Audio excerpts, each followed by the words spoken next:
سلام علیکم برادران. اینجا شهر اوشای، اینجا مدیسینسکی فاکولتت میگن، طبی، فاکولتت طبی شهر اوش. نه طرف استادیونش.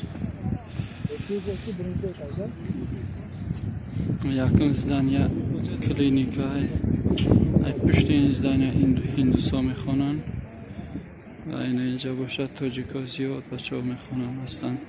حدود 500 نفر تاجیک میخونه اینجا ده. اینجا باشه پیش در ریچکا هستک. Привет. Мостик гора.